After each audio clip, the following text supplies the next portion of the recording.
Hi, y'all. Welcome to Business Book Club. Josh had to reboot his computer, some technical issues. So he should be on in just a hot second, but I just wanted to pop on now. Oh, I see his face. I'm going to add him to the stream. Oh, we're here. Look at that. Hi, Josh. Hi, Leslie. Amazing. We're live. Wow. Whoever thought? I Whoever know. thought you and I would both be live? Together. Dun, dun, Crazy. dun. Crazy. Well, to everybody joining us, I know folks are still coming online, but big thank you to taking time out of your day for this business book club for Snap Selling. Very excited to dig into this book. It is full of gems. Very excited to welcome my guest for the night, Josh Braun, the one and only. Quickly before we jump in, drop a comment and tell us where you're at in the book. Have you not read it and you're just joining for our smiley faces? Did you maybe order it, started it, haven't quite finished it, or have you read the book at some point in your career? So drop a comment, let us know where you are at in the book, and also drop any questions that you have. Josh and I are happy to sort of ad-lib and try to answer your questions throughout the night. So make sure to get those in the chat. For anybody that doesn't know me, maybe you just came for Josh. I'm Leslie Vanetz, the founder of Sales Team Builder and the host of this business book club. And I'm joined by my longtime friend and mentor, Josh Braun. Josh, what should people know about you? Thanks for inviting me. And for any of you that don't know me and are just here for Leslie, I am Josh. And I also help salespeople get a little bit better. So that is what I do. I'm pretty active on LinkedIn and also follow Leslie religiously on TikTok. The TikTok. I'll never forget when, after like months and months of me like borderline bullying you to get on TikTok, I'm out working at a cafe and you call me and you're like, yeah, hey, so I decided to do it. I got on TikTok. I started posting last week and I was like, Josh, that's amazing. Like, how's it going? Don't get discouraged if it takes a little while. And you were like, I already have 12,000 followers. I was like, I'm hanging up on you. Like, I'm hanging up the phone on you right now. I think you did. And thank you so much for turning me on to it, because it was not really something that I wanted to do, but I took your advice and I've been enjoying it. Have kind of a love-hate relationship with it, but I'm sort of getting at peace with it a little bit. So thank you for that. Love-hate relationship. I hear you. And we have some folks joining us and letting us know where they are at in the book. And it looks like most people have read it. I guess that's the privilege of reading like an absolute classic, that most people at some point have read it. Embarrassingly, I had not read it before. This was my first time. Did you read Selling to Big Companies? No. First? Okay. I guess I've just been sleeping on Jill, but isn't true, because I like get her newsletter and I follow her religiously on LinkedIn, but I don't know. I think primarily it's because I consumed most of my sales stuff either through like blog posts or podcasts or LinkedIn until about 2.5, 3 years ago. And then I switched almost entirely to books. So the great thing is that I have a huge backlog of amazing books to read. The bad thing is that some of these classics I'm just consuming for the first time. Yeah, I started off in selling, 15 or 20 years ago, and went through a bunch of sales books, the ones that you're probably aware of, and none of them really resonated with me. They just never felt good on my soul.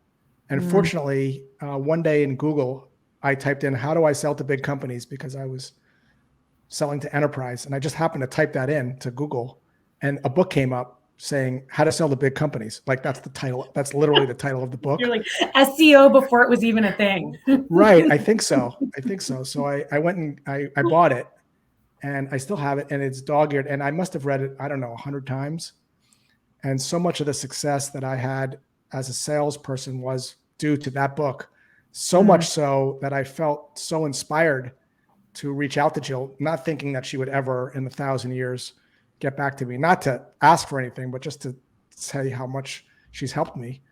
Not only sell more, but actually do it in a way that felt good on my soul, where I didn't feel like salesy and manipulative and gross. And I don't know, I think in about a couple hours, she like responded back and we had a really nice dialogue and actually got on the phone had a really nice conversation. So I adore her as a sales professional, but also as a person, to even take the time to speak to me when I was in my, I think, early 30s, way long ago.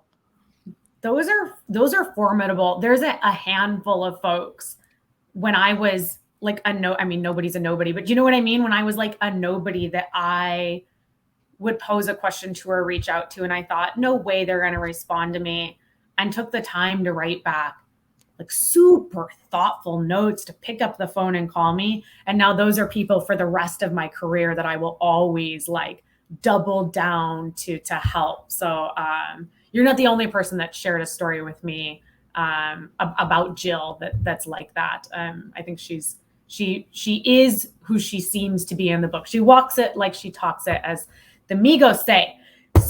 So one thing that surprised me when I read this book, like I knew it had been out for a while, but I did not believe that it had been published 12 years ago. And I only gathered that it was maybe a bit old after the various BlackBerry references. Did you ever know BlackBerry?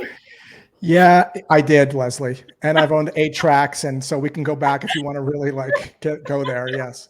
It's okay. I owned a BlackBerry. It was my favorite phone. It was a BlackBerry Pearl. Like, I think I still have a bit of like a soft spot in my heart for it. But I was like, BlackBerries. How long ago was this book published?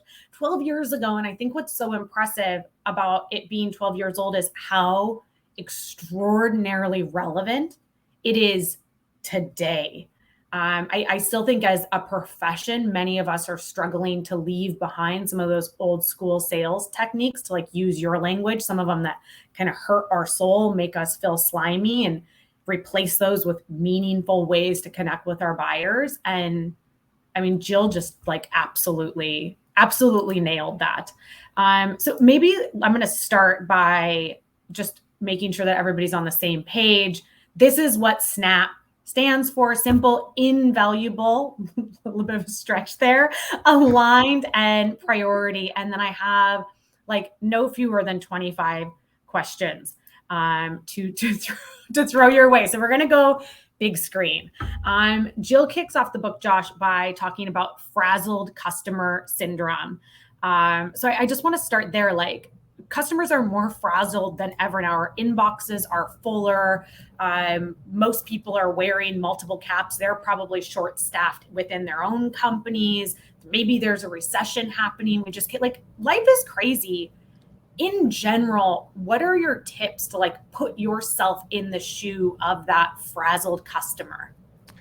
Yeah, so I think the first thing to realize, and I think you put it really well, they're not only frazzled, but they're also doing just fine without you. Like, everybody that you reach out to is making progress. If they weren't, they would be calling you, right? So not only are they getting lots of messages from lots of different people, but on top of that, they're also doing fine, and they're also making progress. So in order for you to break through the frazzled inbox, as Jill puts it, you have to know something that they don't know that could potentially hurt them. And just to tell a quick side story on that, this has happened, I don't know, 4 or 5 years ago. I'm in the mall with my wife. I didn't need anything. She was shopping. We were going to grab some dinner afterwards. Just to kill some time, I walked into a Fit to Run store. And if the sales associate said, "What brings you in today?" I would have said nothing. If she said, "Can I help you?" I would have said, "I'm good," because I'm making progress in my sneakers. If she said, "We got these new sneakers in, they got these great insoles, they got these," I would have been like, "I'm good, I got sneakers." But she didn't do any of those things. She looked down at my sneakers. She said, "Are you a runner?" I said, "Yes." She said, "What distance?" I go, "I'm actually training for my first marathon." And I'll never forget what she said. She said, "Have you ever had a running gait test?" And I said, "What the heck is that?" And then she shows me a treadmill in the store. And actually I have video of this I could show you. And I'm running on the treadmill. She freezes the frame. She zooms into my ankles. And she said, "You notice how your ankles are overpronating when you run?" And I said, "So?" She goes, "The problem is if you run in sneakers that are not made for pronated feet, you can get injured on long distance runs. You can get shin splints and plantar fasciitis. And if you'd like, I could check your sneakers to see if they're made for pronated feet," right? And then a few minutes later, I'm buying new sneakers and insoles for like $180. The point being that she knew something that I didn't know that could hurt me. And so many sellers think I got to give my value proposition of my new sneakers. And that's why frazzled people inboxes don't care, because they have sneakers already. So to answer your question, I got to know something that they might not know that can stop them from making progress. Mm-hmm. Leading with that insight. And it shows credibility because you were able to share with them something that they wouldn't have access to without you. I love that. I also love that you just kicked us straight off with a story. The king of storytelling. I had absolutely no doubts that we would get a few gems. And then you ran the marathon. That was what, like last October? When was that? I got a lot of these stories over here. I think so. Yeah, one and done on the marathon. You did it. Cross it off the list. Right. It's a pass for me. I'm at I live on Michigan Avenue in Chicago, and so I am at mile like 24 and a half of the Chicago Marathon. And if you ever want a front row seat on like decision making as to whether or not you're interested in running a marathon, sit out there for an hour. It'll answer that question for you real quick. Yeah. I mean, I don't know if you've ever had experiences like this too, where someone sort of like shined a light or illuminated something that made you sort of think, I'm not sure. I had a similar thing happen I like to wash my car on the weekends, and I get my stuff from this place, Adams Polishes. I get this email, and I'll never forget this line in the email. It said, "How do you know your wash mitt won't scratch your car?" And I love my car. And it turns out that if you get dirt in your wash mitt because you use a bucket and suds, dirt can get in there, and you can actually get these scratches on your hood, which is a problem for a guy like me. I got to go take it to the body shop. It's $800. When I sell it, they run a paint thin meter over it. It's worth less money. They sell this bucket that's got a grit guard on the bottom of it, and you rub your sponge on the grit guard, and the dirt settles to the bottom of the bucket and off your sponge. And I bought it immediately. Again, another example of how to stand out in a frazzled inbox is to actually know something that your prospect doesn't know that can hurt them. And I think that's kind of Jill gets to that in her book, which talks about status quo, which is really the biggest competitor. But I think that's kind of step one that I think so people don't overlook. They're like, what's the subject line? What's my value proposition? Can I send a GIF? Can I send a hologram? Can I send a video? Can I send a blimp? Maybe, but that's going to get someone's attention, but you won't keep it. Getting attention's easy. I can clap, I can get your attention. Keeping it, a little harder. Right. Like, am I solving a problem, and does this person need me to help them solve it? Or is it even a problem that is important enough to them to want to take action to solve right now? That's a great point, right? Because not all problems are worth solving right now. I mean, another story, I know. So I have literally a TV in my back bedroom. It's got a missing pixel. I rarely watch that TV. When I do, I barely notice the pixel. So I'm not going to get it fixed because I have limited resources. So do you, so does everyone.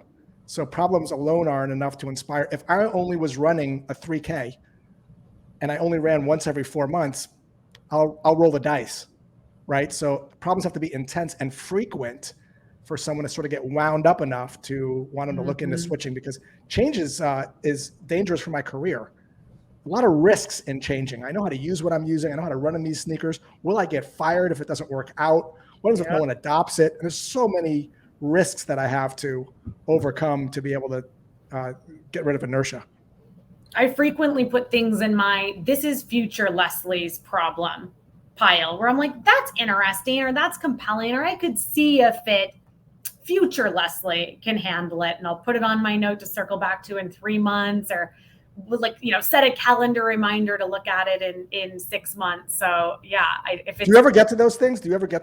Or do you not get to those things? I do because it will like pester my brain. I'll start renting space in my head to it if I don't either do it or make the decision to not do it. But sometimes it's like, I don't need to make a decision now. I don't need to act on it now, but I'm like, it's not a never, it's just a not right now. And then in 6 months, I'll be like, is this still important to me? No, it isn't at all. Cross it off the list. Oh, this has actually gotten more important to me. It's time to take some action. I think that's something else that you bring up that's a super relevant point, dovetails into what we're talking about. For the most part, when you're doing outbound, people aren't going to be ready to switch right now. You're sort of making them aware of something. Just like I had this mattress, and my wife said, I'm getting uncomfortable. I want a new mattress. And I knew the one she wanted was expensive. And I'm like, can we like switch sides? Can I sweep upside down? Can I sleep in another room? Like anything to like avoid buying another mattress. We tried a bunch of things for like a long time before we ended up getting another mattress. Very rarely do you sort of go from zero to buying a house immediately. It's a process. You're not buying a stick of gum here. So this idea of you're sort of planting a seed, but then you got to provide sunlight and water, which is what Leslie's doing right now, really. Like this example of what Leslie's doing is she's providing light and sunlight and watering. Someday someone's watching this and thinks, wow, that Leslie's interesting. I'm going to give her a call. So this idea, you talk about this as well, Leslie, on TikTok, this idea of also having a nurture track that you can set up, knowing that chances are they're not going to be ready right now when you buy them. And if you push too hard there, you can sort of squash the plant before you have an opportunity to grow it. That has like literally been one of the most critical factors in my success as somebody who's been able to penetrate the C-suite in like very literally the biggest companies, the biggest logos in the world, is I run year-long nurture campaigns, just full of deposits and articles that aren't even written by my company, interesting, like anything where I can share insight, bring them value, make a deposit without any asks. And then sure as heck, what happens in Q4 when they're looking at usually like Q3 now, right? Budget's been pulled forward, but they think, oh man, this person has been sharing these amazing white papers, case studies, insights with me for months. I should reach out and see what they're doing to see if that's a fit. Did you do that manually, or did you personalize that based on the needs of each prospect, or did you have different ones of those, or how did you do that?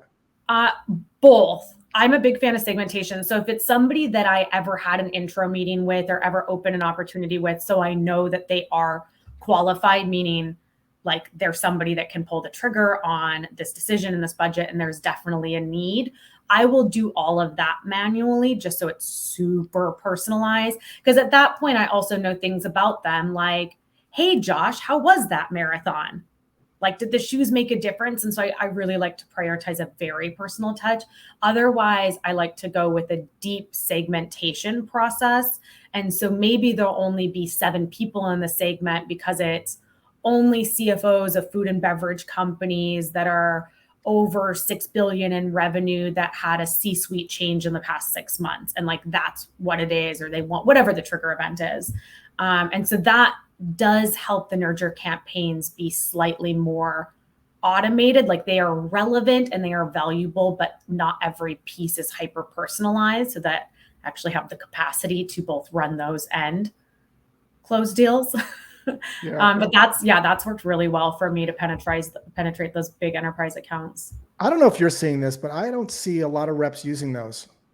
No. And why is that, you think? Why? I don't know. But everyone's kind of focused on cadences. Everyone's focused on the cadence of sort of getting the initial meeting. Yeah. But I don't see a lot of people giving a lot of thought to what happens when the person's literally not ready to buy. And that's not an objection. They're just, you sort of like have this saying like, you can't force flowers to grow faster because it's the end of the quarter. Sometimes the timing is off. Why do you think it is that reps don't have these nurture tracks set up, even if they're, automated by segment, as you said it? Why do you think that is? Bad leadership, I think, is the easy answer. Like, they're being pushed so hard for like those monthly, daily, weekly metrics. They're being pushed so hard against quarterly quota that they probably don't feel like they have the freedom or the band. Like they, talking about now versus future problem. It's like, I'd love to make time to do that. That's a great idea. I see the value in that. But right now, if I don't get another 100K across the line this quarter, I'm going to get put on a PIP. So I think it's like competing priorities. And often that boils down to leadership having the wrong priorities or incentivizing the wrong behaviors. But yeah, it makes a difference. I would bank on it if you were an enterprise seller that it would be worth it in the long run. I agree. Yeah. So Jill Konrath, throughout the book, she talks about the go zone versus the D zone, and the D zone is the space where sellers get, delayed, dismissed, deleted. I think everybody that's probably in the audience right now has been put into the D zone at one point. I know I surely have. And we hear a lot about how sales processes are more complicated than ever. And there's 8 to 12 decision makers, and buyers are more educated than they've ever been. And one of the questions that I was thinking about as I read the book, so I want to get your take, is like, how how do people balance simplicity and make sure that they don't fall into the D zone while being able to articulate value? Like, how do you articulate value without drowning a prospect in information? Because I think that's easier said than done. Yeah, I've kind of evolved into this over the course of 15 or 20 years. This wasn't always my thought on it. But what I suggest people do is adopt a surfer's mindset. Let me just kind of walk you through that a little bit, and we'll sort of ladder it back. So if you think about a surfer doesn't really judge whether a wave is going to come or not. Like, waves kind of come, they just are. And they doesn't really judge like if the wave is good or bad. It doesn't really affect if they're going to keep surfing or not. They just go out and find their set and keep surfing. Good or bad waves are all part of the same experience. Waves just are. Some waves are better, bigger than others, that you could ride them a little bit longer, better experience. Some waves are a little bit shorter. A wave crashing doesn't really get a surfer down in any way. It doesn't make them not want to surf anymore. And so when I think about these opportunities that we have as sellers, I've come to this conclusion that opportunities are very much the same. Opportunities just are. And despite what we do and processes that we follow and books that we read and things that we do and mutual action and close plans that we make and all these things, some waves are going to close and some waves are not going to close. And it's okay if you just look at it that way, that it's all part of the same experience. And really, honestly, it doesn't really matter, and it's out of your control. When a prospect buys or if they buy, you don't control it. You can certainly shine a light on things and motivate things, but at the end of the day, you don't control it. And when you tend to focus on things you don't control all the time, it's a recipe for being anxious and upset all the time. So I've kind of approached this as the opportunity just is. I brought it to their attention. I floated it up there, and I'm just going to keep riding some waves. I'm going to find the right beach with the waves that I think are going to be the best. I'm going to paddle out there. I'm going to wait patiently for a wave, meaning a conversation. And then I'm going to have that conversation without being attached to any kind of outcome or expectations. And some of these waves that I ride will be open to having a conversation with me and continuing the conversation. But I'm not going to chase a wave. I'm not going to judge a wave. I'm not going to put a wave on a time frame. And what I have found in the last, 5 to 7 years of doing this is I've realized that some of these waves close and some of them don't. And it doesn't matter if I put more attention on them or concentrate on them harder. It's not going to make them do anything. I just have a surfer's mindset of equanimity. I just sort of accept the waves for how they are without trying to force things or judge things. I love that. And I'm immediately, and I think you'll appreciate this, filing that away for November when I go to Costa Rica and surf for the first time in my entire life, because then I'll be able to say, I surfed for the first time today, and it reminded me of a story that Josh Braun told me last month. I mean, look, you and I just went through this a month or so ago, right? Like, you're home, not doing anything. I call you and say, hey, Leslie, I have this opportunity that I think would be right up your alley, right? You weren't expecting it. It was just a wave that came. These things happen all the time to you. I'm sure I'm not the only one floating things out. Now, that wave happened to have turned into money for you. Some of those do, some of those don't. But if you just kind of lean back and realize that it's all just experiences and these are just things that are happening and waves, it sort of calms the mind down tremendously. It all works out okay. Even if you get put on a pip. I've been put on pips. I have been let go from jobs, and it has always been okay. When you're going through it, you think it's the end of the world, but that's a story you're telling yourself. Oh my God. I mean, I just had this conversation today with a good friend of mine. Hey, I got to bail on this job. It'll be the second bail I've had in 6 months. And people are going to look at me in a negative way. I go, are they? Well, says who? Says your thoughts. Right. But it's just a story you're telling yourself. And that story sometimes can really make us a little mishigas, to use a Jewish word, Leslie. You can Google that later if you want. I will. I will. No, like immediately I was thinking, I was thinking that like that same week that you referred me to a client that's now a client, you floated another deal past me. And because I didn't feel compelled to like try to ride every wave, yes, I was able to say, you know what, that one's not that's not the right one for me to serve. Right. But then I was also thinking about like, oh my God, it's already been like almost 2 years ago when I was job searching before I decided to do sales team builder full time. And it was like 3 months into my job search and I was frustrated and like, nobody's ever going to hire, blah, blah, blah. And you were like, wait, I'm sorry, how many weeks have you even been talking to people? And I was like 10. You were like, dial it back. Like you go like, and this is one of your like talk tracks that I absolutely love the best. Actually, you talk a lot about detaching from the outcome. And while it is extremely hard to do, particularly I think in a job search situation, like detaching from the outcome in a sales situation helps you be the best possible seller, because it's not about I have to get this money across the line. It's how can I create the best experience for the buyer? Like frictionless is the new buzzword. Like how can I make this valuable and frictionless for the buyer and not make it about me?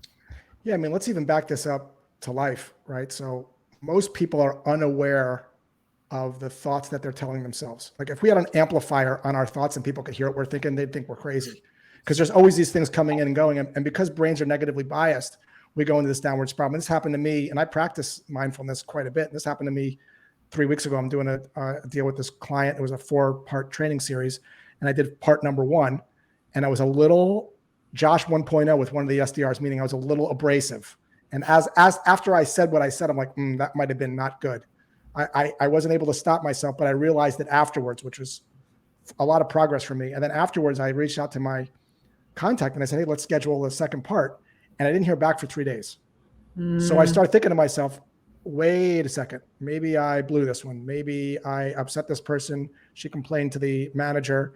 Maybe they want to cancel. Maybe they want their money back. I'm going to hear from procurement any day. And you start to go into this downward spiral. But fortunately, I had been practicing mindfulness, and I was able to, instead of going down the spiral, which is what most people do, they're not even aware of it. They live their whole life that way. I was able to stop myself after 6 or 7 hours, I think, and think, gee, there I go again. Who's making me think that? What is that, a story or a fact? The fact is she hasn't gotten back to me. The story is they want their money back. And usually stories are just not true. They're just made up things. And we go into these spirals. A couple of days later, she reached out. I was on vacation. No worries. Let's schedule it. Everything's great, right? So same thing with you. It's like the first step is even being aware that you're having the thoughts. Shifting from being unaware to being aware. This is a mindfulness at its core. And just observing how you're feeling can just turn the volume down tremendously, because you realize the waves just keep coming and going all the time. It's so true. We could go, well, maybe you'll have to come back next year, because I on the short list for books for next year is Carol Dweck's book on growth mindset. And I know that we talk a lot about just how crazy it is that we literally have the ability to rewire our brain and shift towards a bias on positivity. It's crazy. We could spend the entire time talking just about that, but I do want to spend some more time talking about snap selling, because like, honestly, I pulled so many gems out of this book. Okay. So the book is also broken into decision 1, which is just like trying to get that access to your decision maker. And then getting them to initiate change, and then obviously bringing the deal full circle. And I have to share, I sort of remade this graphic, but let me add it back to the stream. I was cackling on this page because Jill's sort of call to action, it's on page 67 if anybody has the printed book, was like so much of your reader, so much of your sales copy like screams that this is a sales email and it's all about you and your product and your company, and it's not about the buyer. And I really giggled because some of the phrases are ones that I very much fall victim to, like partnership and partner, like make it pop. I use make it pop on my content on LinkedIn like at least once a quarter. And when I create or rewrite email copy for a lot of my clients, it's a lot of these phrases that I remove, or like the really flowery language, which is very much Jill's call to like keep it simple, right? So I just wanted to share that because it's so funny. And I'm going to drop the link to this entire deck in the LinkedIn live comments afterwards, so folks can go back and look at this. But she goes on later in that chapter to talk about trigger events. And we already sort of dabbled in this a little bit when I was talking about, segmented campaigns. What are your favorite trigger events, or what are ways that you would recommend folks use trigger events to just reach the right people at the right time? So there's about 14 of these that I've used throughout my career. We could certainly go through a couple of them, but it depends on what you're selling. Use and it me also as an depends example. on who you're selling to. Okay. So for instance, let's say that I was selling to Leslie, and let's imagine for a second that Leslie was on LinkedIn and she's on YouTube. But at this point, she's not on TikTok.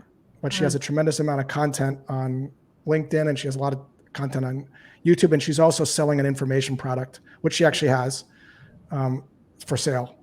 And she's primarily selling it organically on LinkedIn. People read Leslie's posts. They're like, wow, she's wicked smart. What is she selling? Click, I'll buy it. And I am what's called a micro creator.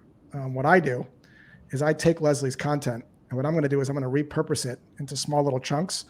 And I'm going to put those things that she's already created on TikTok in small digestible ways. Why does that matter? Because she'll get more reach.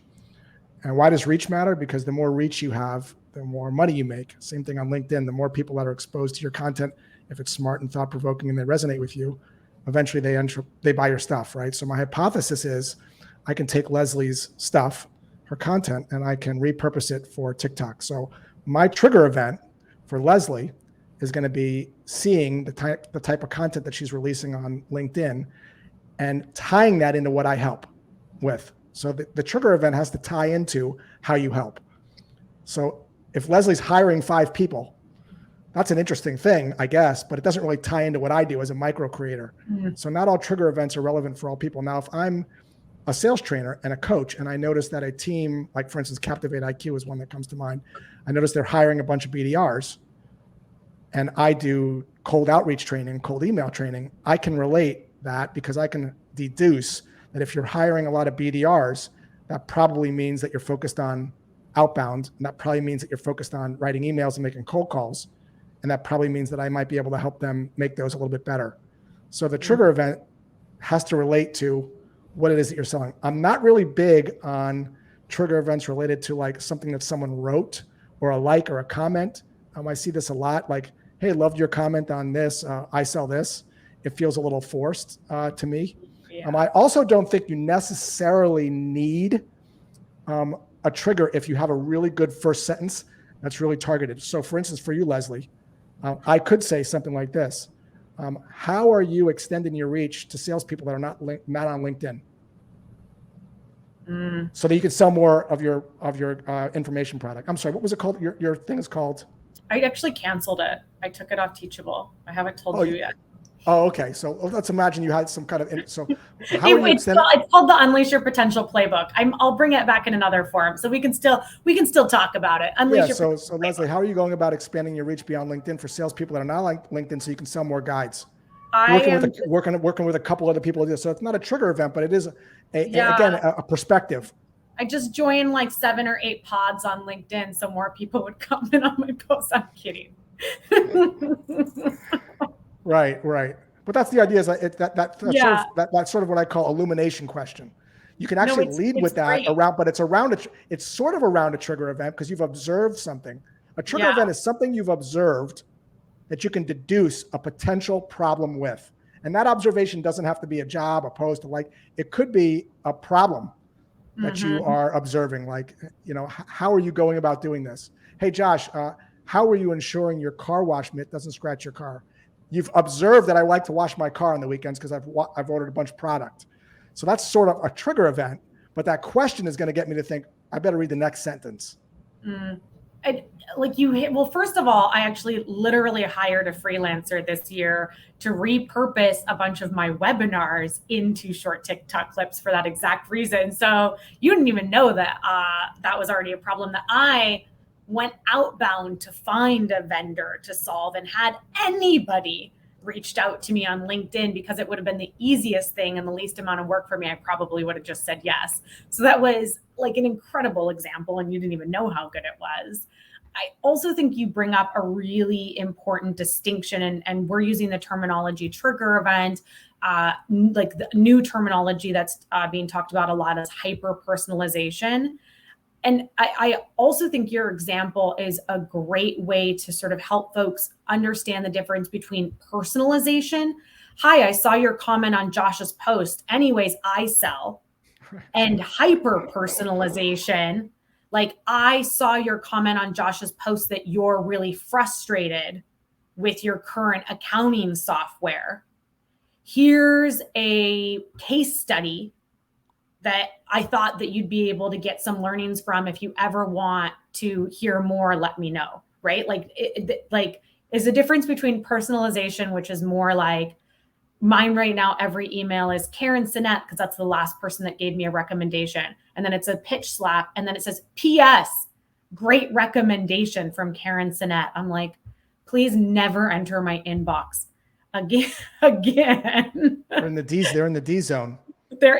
They went straight into the D zone, like and the blocked zone, like deleted and blocked.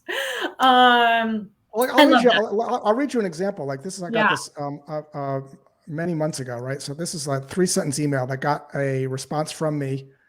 And I don't know, I got it like you, probably a couple hundred emails a week from people, and my message box on LinkedIn is filled to the max. So this one broke through, right?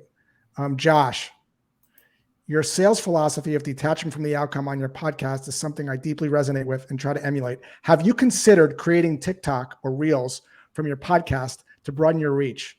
And then he put in parentheses, raise his hand, which I thought was very nice, like it humanized it. Here's an example. And he actually took one of my videos and did it. Regardless, keep up the great work on the pod, right? So very casual. But the reason it got my attention isn't the trigger event. It's the insight. It's the sort of what he knew that I didn't know. Mm-hmm. That's the big piece of this that no one really talks about. Mm-hmm. The personalization stuff, or the hyper, or whatever, the supersonic hyper, which I think is coming next year. Didn't you read that? Is it going to be supersonic? Or is that a song by some group? I don't know. Like, so it's a band name, maybe? Some band. Supercalifragilisticexpialidocious. That's coming. Ludicrous personalization is coming in 2025. Or that you were going to say, like, by Ludacris. Right, by Ludacris. But the thing that got my attention is, again, it's this idea that I didn't know about. Yeah. That could sort of help me be happier. And of course, happiness is relative. Everyone wants to be happier, but what makes Leslie happy is different than what makes me happy. That's the other mistake kind of related to this is you're selling to probably 3 or 4 different types of people in the org. Those people all want to be happy, but what makes a CEO happy is different than what makes a marketing director happy. If I'm selling printers, a CFO wants to know cost per page. A marketing director wants to know vibrance of colors, speed, right? So different kind of things. So we got to sort of have different swim lanes. But that's kind of how I view trigger events. I would even take it a step further, Josh, that like the difference between what a director of finance and a VP of finance and a CFO want is different. Because when I talk about segmentation, people will be like, oh, okay. And so then all the finance people get it. And I'm like, no. The things that the CFO talks about and what fills their day is so much different than what's happening 1 or 2 levels below them. So really doing your research to understand what specific challenges that person, just don't generalize and be human, I guess, is the crux of it. Yeah. Why do you think that? So that's another big thing I always see is a lot of people have product training, but they don't have the problem training. Right? Like, so why do you think that is? Like, that's a big gap I always see. And so what ends up happening is you use those words that you put on the screen from Jill, right? You sort of sound what I call in fuzzy rather than in high def. Like if I'm going to call a triathlete, I can call a triathlete because I'm a triathlete. Like I can speak triathlon. I can say, if you're a triathlete, hey, Josh, a lot of the triathletes I speak to that are training for Ironman events, they're finding it really hard to strike the right balance between work, family, and training. It's like divorced by triathlon. That's a term triathletes use. That's an actual term they use. How are you juggling all that, right? That's very specific. I didn't say streamline. I didn't say optimize, but because I'm a triathlete, most reps have never done the job of the person that they're reaching out to. And so what I suggest highly for organizations is to bring someone in from the org that's doing that job and show them, don't tell them in a slide deck, but show them how they were getting the job done before they switched. I'm just going through this with Snowflake, or a client that I'm working with. They've never sold to data analysts or scientists. They've never been a data scientist, but they got data scientists there using the product. bring a data scientist into the SDR meeting and show how they were doing exploratory analysis before Snowflake. Like take out the queries, watch them watch the spinning pinwheel of death circle while they're waiting for the queries and the jobs to run, like in real time. Yeah. And then spend a little bit of time on the problem. Why do you think that doesn't happen in orgs? It's so focused on product versus problem. Well, I think product is easier to train on. Like it's pretty cut and dry, right? Like here's 10 things you need to know about the product. And then you say, what are the 10 things? And somebody just can regurgitate them back. So I think it's easy to train on. It's easy to test knowledge on. I think being a problem solver is like a whole basket of skills. You need to be able to listen. You need to be able to ask really smart questions. You need to give a shit. Like you can't really fake that or memorize it and make it a root action like product. Yeah, I think it's a good point. It's my take. And a reminder to folks, I'm appreciating how busy the chat is. So thank you all very much for that. And any questions that you want Josh and I to ask, don't hesitate to drop those into the chat, because as you can see, we're going pretty freestyle here. So we're happy to keep that up. Here's one question that I absolutely want to make sure to ask. So in addition to referencing blackberries, Jill also calls out Jigsaw. Do you remember Jigsaw? You know them well, use them. Like there was all I used. I loved them so much. I was obsessed. Then Salesforce bought them and ruined it. And in the same. How do you really feel, Leslie? How do you really feel? Hey, Salesforce doesn't sponsor me. No brand affiliation. I can just speak the truth. In that same section, she talks about Google Alerts. So like I said, I'll drop this deck in the chat afterwards. And I put some stuff in there, how to use Google Alerts, because I think we're talking about trigger events. We're talking about sonic hyper-personalization, the new song by Ludacris dropping this fall. But Google Alerts are a really great way to get visibility on those sorts of trigger events or indicators that maybe folks that only stay on LinkedIn aren't going to see. So I'll put that in here. But here's my question. She also talks about blogs. So mind you, this is 2010. And she's like, man, if you want to set yourself apart, write a blog. And then I think the evolution, because it was so true at the time. And you see, like, that's how Keenan from Gap Selling got his start, was writing a blog. And then he launched to fame after that. And I think the evolution after blog was podcast.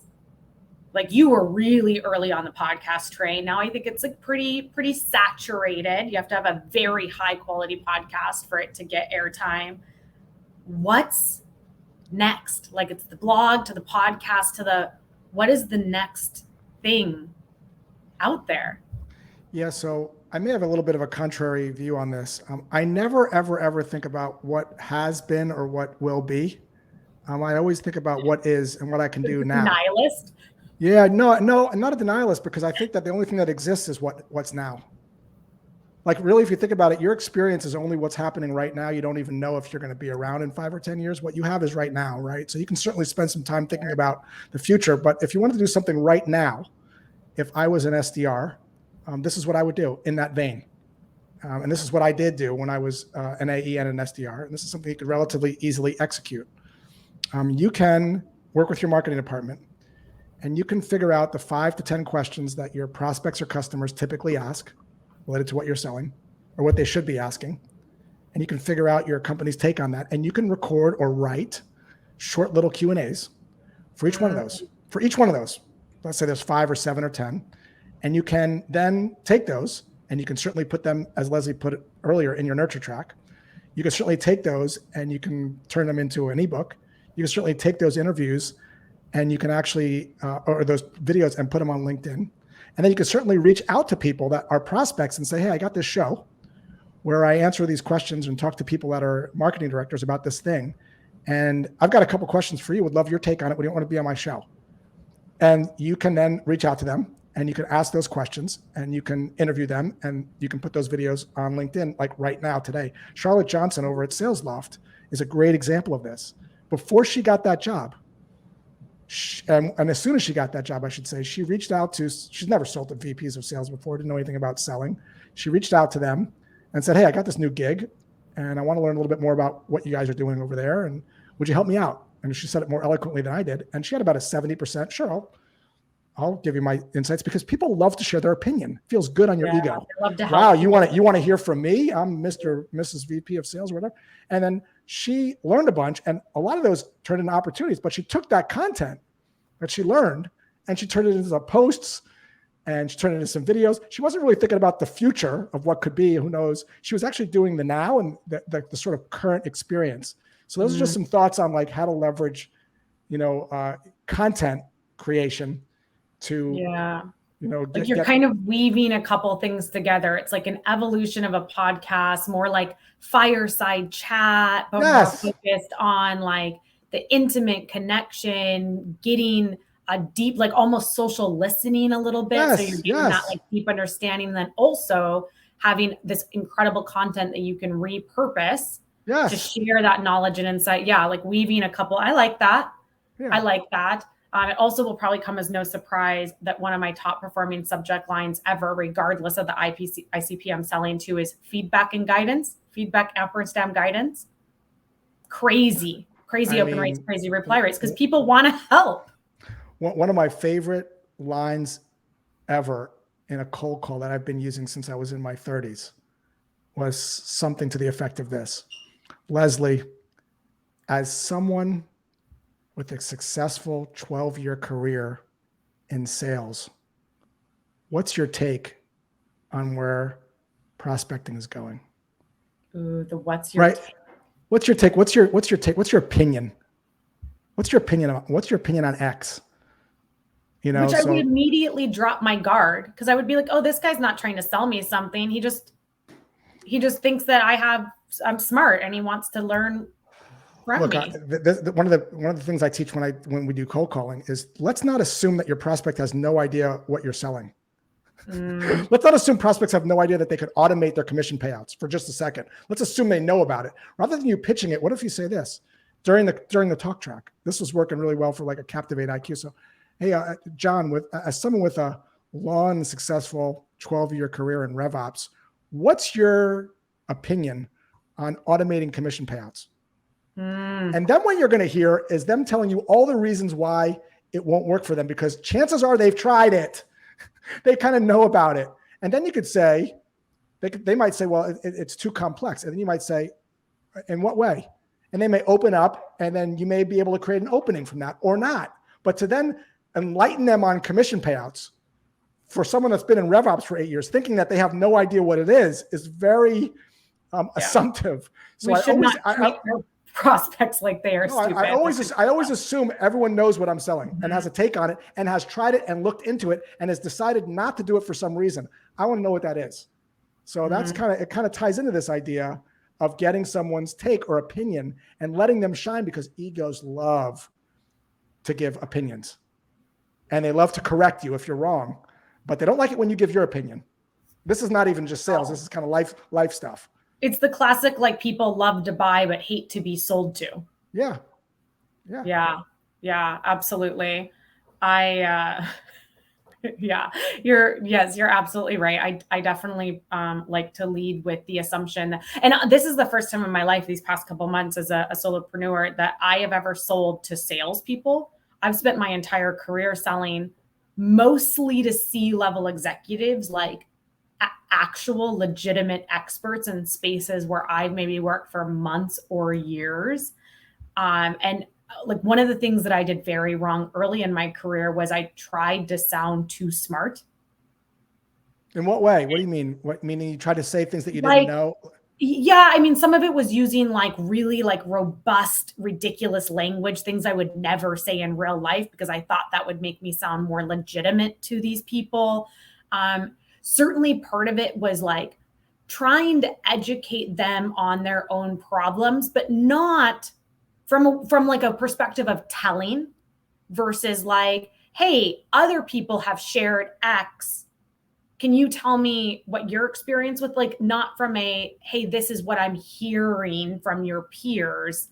Can you help me understand what that means for you? More like well, what I think is, and it did not work. No surprise, it did not work. But you still see so many people out there sending these emails that are not how they would speak in real life and coming off like honestly kind of condescending or presumptuous in a not good way. You're bringing up a great point. It's one of my golden rules of selling is people don't like being told they're wrong. So for instance, let's imagine I have a broken window in my garage and you fix windows and you came to me and said, Josh, the window in your garage is broken. Why haven't you gotten it fixed? Because I like that's gonna put me on the defensive because you're basically subconsciously saying you're doing it wrong. Yeah. Versus, hey Josh, saw that your window was broken in your garage. Is that something you're looking to get fixed anytime soon, or are you good for how it is right now? Or is that the door for your pet raccoon to come in and out? Right. But sort of, again, it kind of gets back to you're shining a light on a problem and you're letting the prospect come to their own conclusion rather than you giving them your conclusion. That's why questions work so well, because you are allowing the prospect to sell themselves. You don't even have to do the work. They just slowly get to the outcome that you're hoping. I mean, if it all makes sense, if it's a good fit, by being like, oh, you're right. That is actually really causing me stress. Oh, now that I think about it, it would be amazing to have. Yeah. So like in the example, Leslie, know you're super active on LinkedIn. You got a bunch of videos. Have you thought about repurposing that content on TikTok so that you can get more reach and ultimately sell more X's? Like, have you thought about, have you considered that? What's your take on doing that versus you're doing it wrong, right? So like it's subtle. It's not why haven't you got your window fixed? Is this something you're looking to get fixed? It's not accusatory. It's sort of letting the prospect come to their own conclusion. Not assuming they want to get it fixed. Yeah. I want to stay on questions for a bit. First, I'm going to share my bold prediction because I want it recorded. I want it here to live. Let's do it. Is it ludicrous personalization? Is that what it is?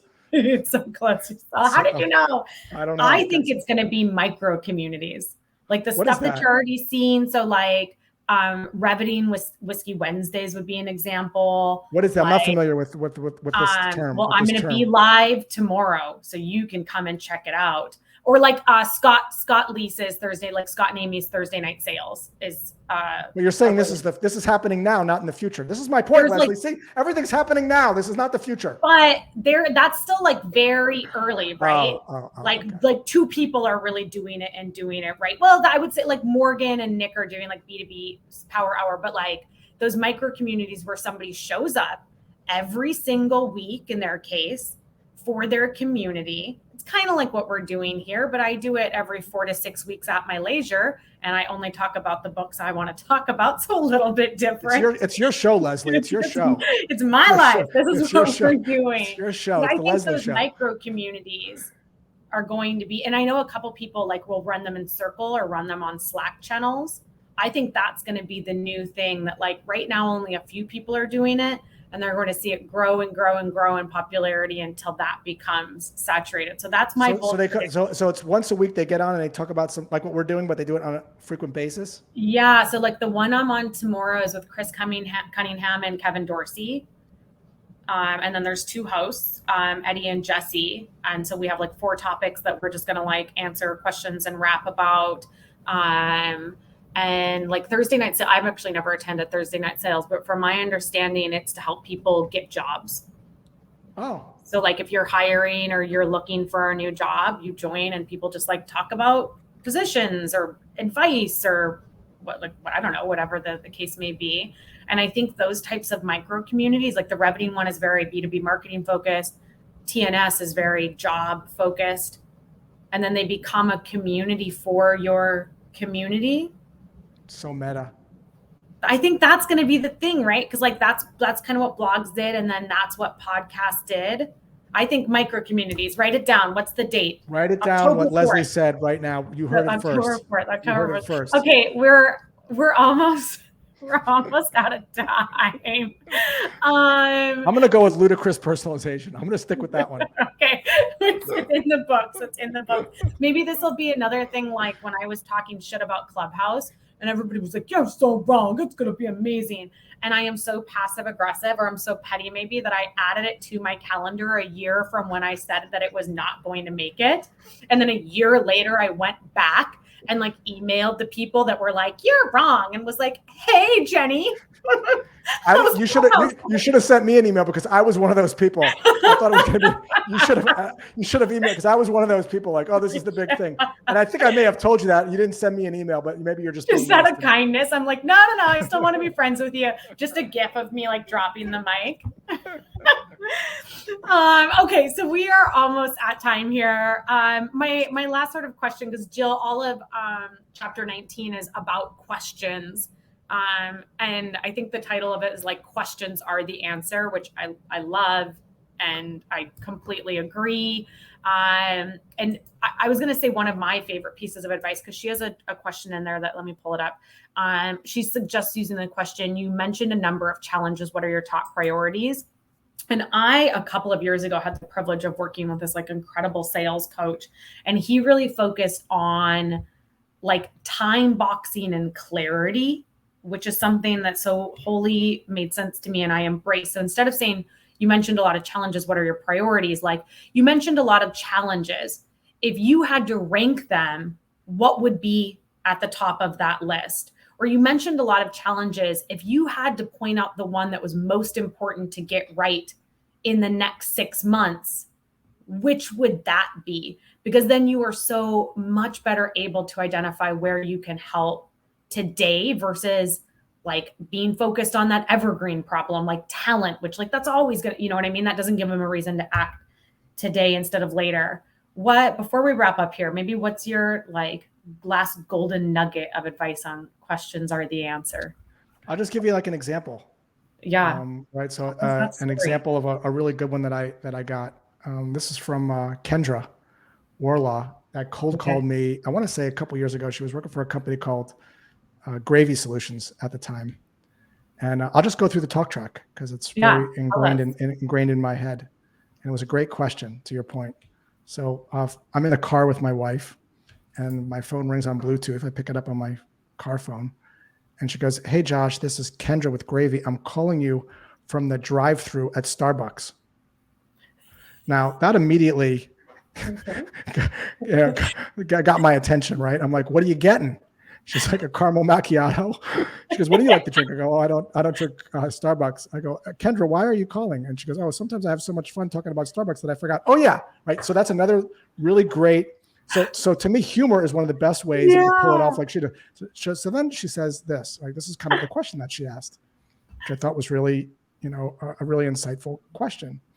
She goes, hey, I was taking a spin through your shop on your site at the guide and at your cold calling course and at your tongue-tied flashcards. And I was wondering how you're dealing with people that aren't able to pay because their credit card failed. Oof. And I said, well, I'm using Stripe. And she goes, oh, it sounds like you're logging into Stripe each day and figuring out who hasn't paid, who got declined. And I'm like, not really. She goes, well, how are you doing that then?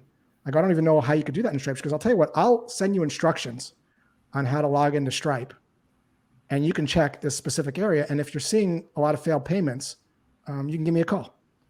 Oof. She goes, sound good enough? I go, sure. So she then 2 minutes later, she sends me this document with like step-by-step instructions. I log into Stripe. Turns out I didn't have the problem, but I was so taken back by it that we ended up staying in touch. And if I ever did have that problem, or I know any, and I've referred a ton of people to Gravy from that, but it was all started with a question. Another just a quick example for a company called Warmbox. Hey, Leslie, we're seeing that about 51% of emails that SDRs send through tools like Outreach and SalesLoft are ending up in spam folders. Whew. How are you avoiding spam folders today when your SDRs send cold emails? Yeah, calling Jesse. That's going to sort of jolt. That's going to jolt. Now, Warmbox gets more email delivery. Those questions are going to make someone scratch their head and think, well, I'm not sure. That's what you're kind of looking for, right? Like, oh, dang, I didn't even realize. Right. Oh my God. I love that example with Kendra, humor, pattern interrupt, deposit, light call to out. I love everything about that. Yeah. we are at time. Technically, we're 60 seconds over. Hopefully, folks don't mind. I feel like this has just been a wealth of information. I love it so much. I love this entire book. I absolutely adored this conversation. Thank you so much for your invaluable advice. See what I did there? Yeah. And I wanted to end on this quote on this slide, because the very last 2 or 3 paragraphs of the book were actually a couple of my favorite. And the header for this last section was "Success is a decision." And Jill brings it home with the call to action to try new things, to realize that you will absolutely fail along the way, and to not give up and to not settle for the status quo. And then she leaves us with this poem that I'm now sharing with you. But truer words, huh? Isn't that just the profession of sales? It's a great quote. What are you reading now, Leslie? I'm reading a fantasy book. Actually, I'm reading a fantasy trilogy. Something from Brandon Sanderson, Stormlight Archives. I just started it. If there's any mega nerds on the phone or on the call with me. And then I'm reading Todd Capone's The Transparent Sales Leader. Todd is incredible. Both of his books are very good. If anybody is looking for something to read, what are you reading? I'm reading Waking Up by Sam Harris. It's a book on mindfulness. So I've been deep into that. But I'm 30 years older than you, Leslie. You'll see when you get to be my age. 30 years older than me. When you get to be when you get to be an old Jewish man like me, you'll start reading mindfulness books too. You got time. Give yourself time. Leslie, it's always great to be with you. I really appreciate that you invited me. I forgot how charming you were. You and I used to do a podcast together way back. We did. They were my first podcast. I really enjoy your company and always enjoy your take on things. Same. Thank you so much. Thank you to everybody who joined. We really appreciate your time and attention. Josh, we'll do this again soon.